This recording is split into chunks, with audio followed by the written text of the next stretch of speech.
Hello दोस्तों, आप सभी का स्वागत है अपने चैनल सक्सेस की 90s पे। जैसे कि आप सभी को पता है कि यहाँ पर आपको डेली प्रैक्टिस करवाई जा रही है हर सब्जेक्ट की। जो तृतीय सेमेस्टर बैक वाले हैं उनका, और इस बार आपको शिक्षक बनना है, इसीलिए अच्छे से अच्छा प्रैक्टिस कर लीजिए। जल्दी से जल्दी अपने एग्ज़ाम क्लियर कर लीजिए जो जैसा भी बना हुआ है। तो चलिए ठीक है, देखते हैं कि आज सामाजिक अध्ययन में कौन सा पेपर हम करने वाले हैं। 2017 का ये पेपर है, ये आपका सामाजिक अध्ययन का है। चलिए देख लेते हैं कि आज का क्वेश्चन क्या है और उन क्वेश्चंस को कर लेते हैं। तो जिन्होंने चैनल सब्सक्राइब नहीं किया है, चैनल सब्सक्राइब कर लें और ज़्यादा से ज़्यादा वीडियो शेयर कर दें ताकि सभी तक पहुंच जाए कि वो भी देख सकें, अपना हेल्प उनका भी हो सके। और लाइक करना बिल्कुल ही मत भूलिएगा, लाइक आपको करके जाना है। पहला क्वेश्चन, भारत पर मुस्लिम आक्रमण कब हुआ? तो भारत पर मुस्लिम आक्रमण कब हुआ? इसमें आपको ऑप्शन 712 है, 732 है, 710 और 786 ईस्वी। कौन सा ऑप्शन आपका सही होगा? यहाँ पर ऑप्शन नंबर 1 सही होगा, 712। तो जब भारत पर प्रथम मुस्लिम आक्रमण 712 में हुआ था और मोहम्मद घोरी ने जो है आक्रमण किया था। तो ये कुछ बातें आप इनके बारे में भी ध्यान रखिएगा। चलिए अगला क्वेश्चन है। अगला क्वेश्चन आपको दूसरा, कि निम्नलिखित में से किसके शासनकाल को वास्तुकला की दृष्टि से स्वर्ण काल कहा जाता है? देखिए, जब बात करते हैं कि चित्रकला की, कि चित्रकला का स्वर्ण युग किसे कहा जाता है, तो जहांगीर को चित्रकला का स्वर्ण युग कहा जाता है। जहांगीर के काल को, जब जहांगीर बादशाह बना था। परंतु जब बात करें कि वास्तुकला की दृष्टि से स्वर्ण काल मुगल काल में, तो शाहजहां ने वास्तुकला के अनूठे नमूनों को बनवाया, ऐसा कि प्रत्यक्ष उदाहरण जो है ताजमहल है।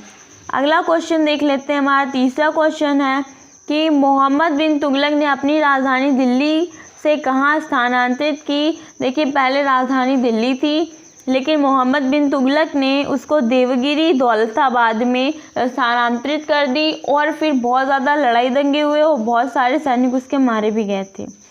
चलिए अगला क्वेश्चन जो है चौथा, कार्ल मार्क्स कहाँ का निवासी था?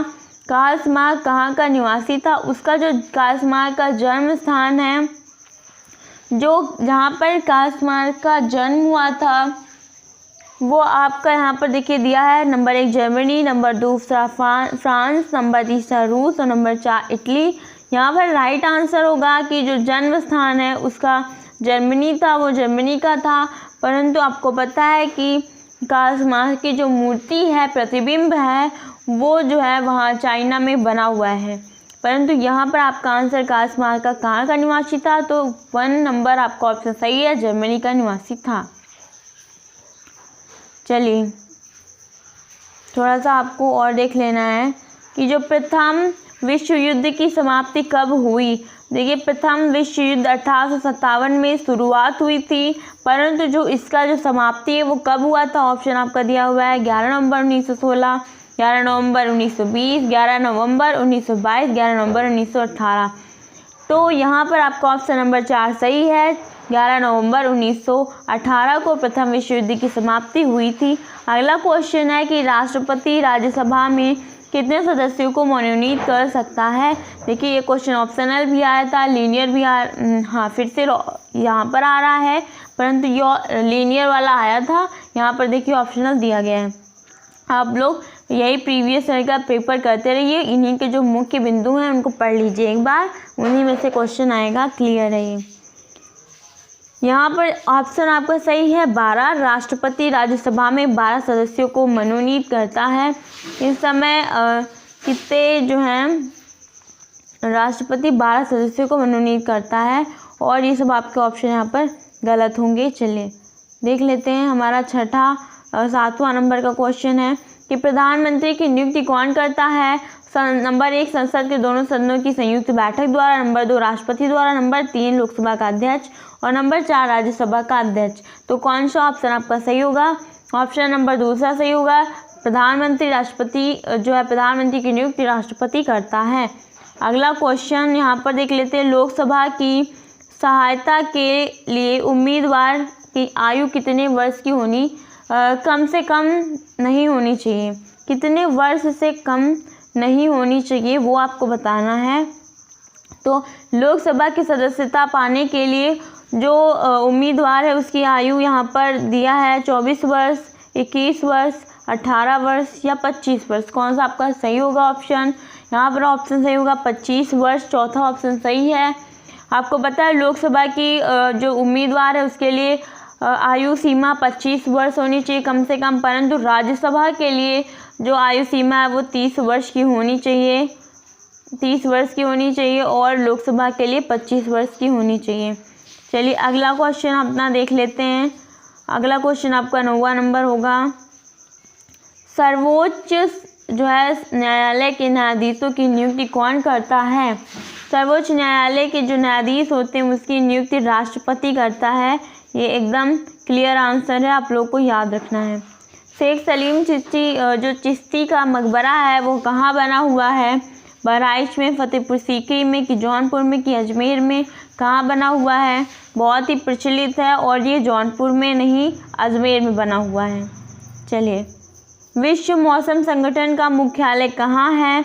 यहाँ पर आपका दिया हुआ है प्राग, नंबर 3 लंदन, नंबर 4 जिनेवा और नंबर 4 रूस, नंबर 3 था आपका जिनेवा। चलिए कौन सा सही है? मौसम संगठन का जो मुख्यालय है वो जिनेवा में है, जिनेवा में है। यहाँ पे धुरी राष्ट्रों का नेतृत्व किसने किया था? देखिए सभी जितने यहाँ लिखे हुए हंगरी, इटली, ऑस्ट्रिया और जर्मनी सभी ने किया था, परंतु इसका जो मुख्य नेतृत्व पहले जर्मनी ने किया था, इसीलिए जर्मनी महत्वपूर्ण है, ये बात आप याद रखिएगा। चलिए अगला जो आप देख लेते हैं, भारत में हरित क्रांति की शुरुआत कब हुई थी? तो भारत में हरित क्रांति की शुरुआत, जैसे कि आपने यहाँ पर अगले पढ़ा था, अगला जो आपने पढ़ा था क्वेश्चन वहाँ पर लीनियर पूछा गया था। चलिए अब जो है वो वहाँ पर आप देख लीजिए क्या क्या क्वेश्चन था, क्या आंसर था। यहाँ पर देख लीजिए 1967 से 1968 या 1983 से 1984, 1972 से 73 या 1957 से 58। कौन सा ऑप्शन सही है? पहला ऑप्शन आपका सही है, 1967 से 1968। अगला क्वेश्चन देख लेते हैं, विश्व का सबसे प्राचीन राजतंत्र देश कौन सा है? नेपाल, चीन, ब्रिटेन या फिर जापान? कौन सा है? यहाँ पर ऑप्शन आपका सही होगा। यहाँ पर आपका कौन सा ऑप्शन सही होगा आप देख लीजिए, यहाँ पर कौन सा ऑप्शन सही होगा। तो 14 नंबर में आपका जापान सही है। विश्व का सबसे प्राचीन राजतंत्र देश जो है वो जापान है। अगला क्वेश्चन देख लेते हैं कि यहाँ पर क्वेश्चन दिया हुआ है, कपास का रेशा पौधे के किस भाग से प्राप्त होता है? तो कपास का जो रेशा होता है, देखिए उसमें फल होता है, फल में रुई जो लगती है, रुई जिसको कपास कहते हैं वो होती है, तो उसकी जो फल और उसमें बीज होते हैं, इन्हीं से सब कुछ मिलता है। यहाँ पर आपका फल यहाँ पर ऑप्शन दिया हुआ है, इसीलिए यहाँ पर आप फल ऑप्शन को टिक करेंगे और तीसरा नंबर आपका सही होगा। चलिए आपका यहाँ पर जितने भी विकल्पीय थे वो क्वेश्चन हो चुके हैं और अब आपको पूरा वीडियो अपने देख लिया। आप लाइक ज़रूर कर दीजिएगा, जिन्होंने सब्सक्राइब नहीं किया कर लीजिए। और चलिए लेते हैं विदा और मिलेंगे अगली वीडियो में। आपको और अच्छी से प्रैक्टिस सेट करवा लिया जाए ताकि आप अच्छा प्रैक्टिस कर ले और आपको जो है इस बार पेपर में पूरी हेल्प मिल जाए। तो सब्सक्राइब करना और शेयर करना बिल्कुल मत भूलें, लाइक तो आपको करके ही जाना है।